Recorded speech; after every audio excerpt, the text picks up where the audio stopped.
السلام علیکم ورحمۃ اللہ وبرکاتہ۔ فرحت ہاشمی بول رہی ہوں۔ کیا حال ہے سب کا؟ اس ہفتے قرآن مجید کی ایک آیت پڑھتے ہوئے دل پر عجب سا اثر ہوا۔ سورۃ الشعراء کی آیت نمبر 89 ہے، یوم لا ينفع مال ولا بنون الا من اتى اللہ بقلب سلیم۔ جس دن مال اور بیٹے کام نہ آئیں گے مگر جو شخص قلب سلیم لے کر آیا۔ میں یہ سوچنے پر مجبور ہو گئی کہ اللہ تعالیٰ کو ہمارے مال اور اولاد سے کوئی غرض نہیں، کیونکہ یہ سب کچھ تو اس کا اپنا دیا ہوا ہے۔ اسے ہم سے کیا چاہیے؟ مسلم کی ایک حدیث میں آتا ہے، ان اللہ لا ينظر الى اجسادکم ولا الى صورکم ولکن ينظر الى قلوبکم۔ بے شک اللہ تمہارے جسموں اور صورتوں کو نہیں دیکھتا، لیکن وہ تمہارے دلوں کو دیکھتا ہے۔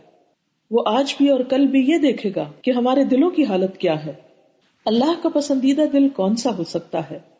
وہ جس میں ایمان ہو یا جس میں نفاق، وہ جس میں یقین ہو یا شک، وہ دل جس میں اخلاص ہو یا ریاکاری، جو اللہ کے ذکر سے معمور ہو یا غفلت میں ڈوبا ہوا، جس میں اللہ کا خوف ہو، تقوی ہو یا وہ جو بے خوف ہو، وہ دل جس میں علم کی روشنی ہو یا جہالت کی ظلمت ہو، جس میں تواضع ہو یا تکبر، وہ دل جس میں اللہ کی محبت ہو یا وہ محبت سے خالی ہو۔